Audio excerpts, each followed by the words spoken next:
मेरा एक मैसेज है बहुत ही इम्पोर्टेंट डिज़ीज़ के बारे में। मैं फील्ड से आउट नहीं हूँ। Actually rabbitry is a bit difficult task. So एक बीमारी है जी। मेरे पास जब रैबिट्स थे तो मैंने उनको ऑब्ज़र्व किया। वेट लॉस करना शुरू कर देते हैं, खाते-पीते नहीं हैं और अल्टीमेट इनकी डेथ हो जाती है। फर्स्ट ये एक पैरासाइटल अटैक है। इसको कॉक्सीडियोसिस का नाम दिया जाता है। ये पैरासाइटल डिजीज़ है। इसमें रैबिट का वेट लॉस होना शुरू होता है, ऑफ फिट हो जाता है, बिल्कुल नहीं खाता और ये सिर्फ स्ट्रेस की वजह से आती है, फीड चेंज होने की वजह से आती है या एनवायरनमेंट में थोड़ा-सा चेंज आ गया या टेम्परेचर थोड़ा-सा वेरिएशन में आ गया। लाइक थोड़ी-सी वैसी एक्टिविटी उसकी एनवायरनमेंट में जो रिगार्डिंग रैबिट को प्रॉब्लम कर दे, कॉक्सीडियोसिस का अटैक हो सकता है। कॉक्सीडियोसिस बर्ड्स में है, पोल्ट्री में भी है और इनके सीजन्स होते हैं एक वायरल अटैक का। लाइक उनमें एंटी-आईबीडी का है तो हम वैक्सीन एक शेड्यूल के मुताबिक करवाते हैं, लेकिन पैरासाइटल अटैक का वैक्सीन नहीं होती। इसकी हम प्रिकॉशनरी मेजर्स ले सकते हैं। ये इसकी मेजर कॉज़ उसका लीटर बेडिंग मटेरियल है, उसको प्लीज़ वो वेट ना हो, उसकी यूरिनेशन को क्लीन कीजिए प्रॉपर्ली। इसमें मेडिसिन देनी बहुत ज़रूरी होती है। पैरासाइट्स होते हैं, वो एग ले कर देते हैं और फिर वो 3 दिन मेडिसिन्स कंटिन्यूअस 5 दिन का प्रोसेस होता है मेडिकेशन का। 3 दिन मेडिसिन दे के 2 दिन स्टॉप कर दीजिए और फिर दोबारा से 2 दिन उसको दीजिए। उसके पूरे 5 दिन का प्रोसेस कीजिए। कुछ मेडिसिन्स और सॉल्ट्स ऐसे हैं जो कंटिन्यूअस 5 डेज़ आप देंगे। इसमें एक एंटीकॉक सुपर पाउडर है, 950 रुपए का ये 100 ग्राम मिल जाता है और उसकी क्वांटिटी अब वेट टू पेशेंट वेरी करेगी। वो आप प्लीज़ कंसर्न कर लीजिएगा।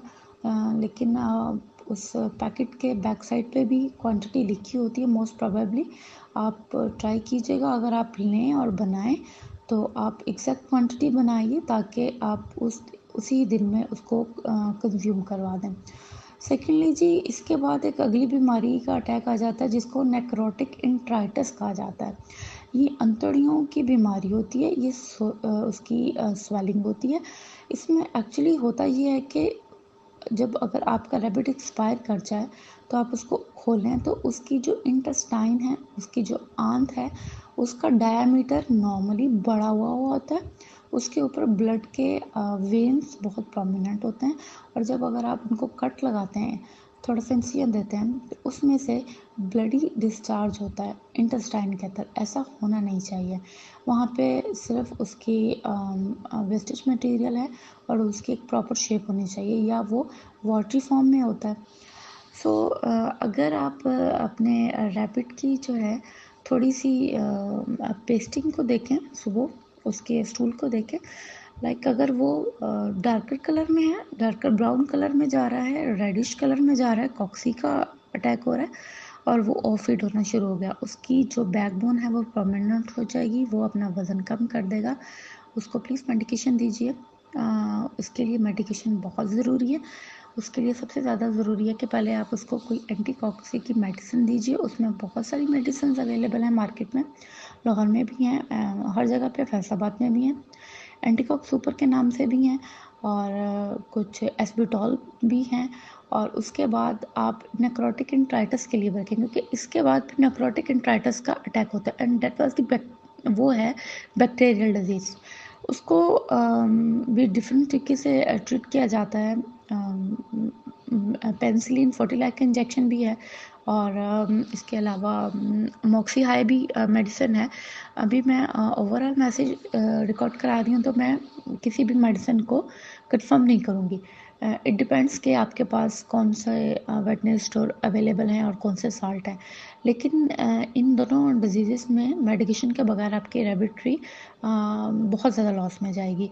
इसमें वो पेशेंट रिकवर नहीं करता, ब्लड इतना लॉस हो चुका होता है, ऑफ फीड होता है, अल्टीमेट उसकी डेथ हो जाती है। वो फिर रैबिट एक्सपायर कर जाता है तो वो एक जो लॉस है, जो आप लोग शिपमेंट्स मंगवा रहे हैं और वो ब्रीड है, बेसिकली रैबिट में आ ही ये बीमारी रही है। रीज़न सिर्फ यही यही है कि एक्सपोर्ट होता है रैबिट, बाहर से आता है और सडन चेंज आ जाता है, ट्रॉमा मिलता है उसे, कॉक्सी का अटैक होता है, इंट्राइटिस का अटैक होता है और वो एक अपनी जो बैलेंस है वहाँ से थोड़ा सा डिस्टर्ब हो जाता है। इसको प्लीज़ एंटी स्ट्रेसर भी दीजिए और साथ साथ ये 2 डिजीज़ का काफ़ी ख्याल रखिएगा। जी बहुत शुक्रिया। अगर रिगार्डिंग कोई क्वेश्चन हो तो प्लीज़ आप मुझे कर दीजिएगा। लेकिन ये मेरे पास है प्लेटफ़ॉर्म एक, काफ़ी देर बाद मैं आई हूँ ऑनलाइन, सो सॉरी।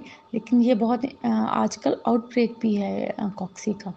फैसलाबाद में है, मुझे लाहौर का नहीं पता, लेकिन लाहौर से मुझे कल मैसेज आया था, मुनीब का शायद, जी उनका नाम है, उनका रैबिट एक्सपायर हो गया। आई एम रियली सॉरी कि मैं उनको टाइम पे बिल्कुल नहीं बता सकी और दूसरा उनका रैबिट था भी लास्ट स्टेज में। ऑब्वियसली मुझे नेक्रोटिक का ट्रीटमेंट कर देना चाहिए था। I am sorry for that. लेकिन प्लीज़ आप आपके रैबिट्स जो हैं और बाकी के रैबिट्स, ये आप 2-3 मेडिसिन्स ला के अपने पास रख लीजिए। बहुत ज़्यादा कॉस्टली नहीं है, रैबिट से ज़्यादा कॉस्टली नहीं है। तो ये आप इनका जब कोर्स करवा देंगे तो आप खुद इनके बड़ा विजिबल साइन देखेंगे, जो बड़े विजिबल चेंज होते हैं। ये अपनी फीड इनटेक को नॉर्मल करेंगे और दोबारा से लेना शुरू कर देंगे। जी बहुत शुक्रिया, अल्लाह हाफिज़। जी एक और बात है, आप अपनी रैबिट की जो स्टूल है उसको चेक कीजिए। अगर वो डार्कर कलर में है तो कॉक्सी है और अगर वो पिंकिश कलर में है तो वो नेक्रोटिक इंट्राइटिस की निशानी है। तो नेक्रोटिक इंट्राइटिस कॉक्सी के बाद आता है। इसमें ब्लड कॉमुलेट कर जाता है, जो वो पैरासाइट अटैक के दौरान वो पी रहे होते हैं। सो इनका ट्रीटमेंट मुख्तलिफ है, दोनों का ट्रीटमेंट डिफरेंट है, दोनों की मेडिसिन्स डिफरेंट है।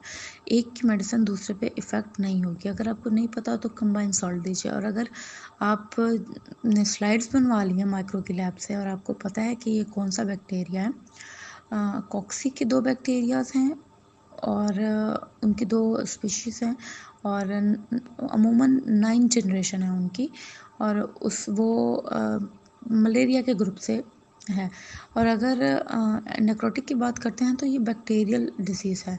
तो इनकी ये आती साथ साथ हैं और ये पूरा एकदम से जो आपका टारगेट है उसको ब्रेक करती हैं, उसकी हेल्थ को ब्रेक करती हैं। प्लीज़ इनकी ट्रीटमेंट बहुत ज़रूरी है। आपके रैबिट्स के हाइजीन बहुत ज़रूरी है और उनका स्ट्रेस फ्री रहना बहुत ज़रूरी है। इन्वायरमेंट चेंज और दूसरा इनकी फीड चेंज, तीसरा इनकी थोड़ी सी भी लीटर में मॉइस्चर लेवल इंक्रीज़ हुआ उसका इशू, टॉक्सिसिटी का इशू और इसी तरह से 1-2 चीज़ें आपको फोकस में रखनी है, टेम्परेचर और लाइट भी बहुत इंपॉर्टेंट है इनके लिए। काइंडली आप इन चीज़ों पे फोकस कीजिए और इनकी डायग्नोज ठीक कीजिए। डायग्नोज ठीक होना, पोस्टमार्टम का ठीक होना और फिर उसके बाद मेडिसिन्स ठीक चलना, ये बहुत ज़रूरी है। मेडिसिन के साल्ट डिफरेंट देने के बाद वो अगर रिज़ल्ट नहीं आ रहे, डेट मीन कि आप स्टॉप कर दीजिए। उससे इसके लीवर के टॉक्सिसिटी होने के बहुत ज़्यादा चांसेस है। बेसिकली लीवर मेटाबोलाइज करता है, वो ब्लड को बनाता है, लीवर की एक्टिविटी को इन्हांस करना है। आई विल रिकमेंड कि एक हर्बल मेडिसिन है जिग्रीन, अगर आप वंस अ मंथ उसको चला दें, ये अमूमन ये नॉर्मली सब वर्कर्स के लिए वंस अ मंथ की बात है। अब अगर रैबिट कोई मुझसे बात करेगा और अपने रैबिट की कंडीशन मुझे बताएगा तो इट माइट बी कि मैं वीक में 2 दफ़ा बोल दूँ, डिपेंड्स कि वो कितनी फीड ले रहा है, वो हफ्ते में कितना खा रहा है, वो महीने में कितना वेट खा रहा है, उसकी एफसीआर क्या है, वो कितना खाता है और कितना वेट गेन करता है और कितना जो है वो वापस कर रहा है, बाय प्रोडक्ट दे रहा है, डिपेंड्स। तो जिग्रीन आपको हर्बल दवाखाने से भी मिल जाएगी, आप उसको लीजिए। लीवर को डिटॉक्सिफाई करेगा। लीवर की डिटॉक्सिफिकेशन बहुत ज़रूरी है। इनकी आप फ्लशिंग अगर आप करवा रहे हैं तो अब वो 15 दिन बाद करवाइएगा। थोड़ी विंटर का सीज़न है, फ्लशिंग करवाने से इनके अंदर डिफरेंट डिजीज़ का टाइटर बहुत ज़्यादा लो हो जाता है। प्लीज़ इन थोड़ी सी बातों को मद्देनज़र रख के आप अपने बिज़नेस को कंटिन्यू कीजिए। इंशाल्लाह ताला अल्लाह ताला आपको तरक्कियाँ दे। जी बहुत शुक्रिया, अल्लाह हाफ़िज़।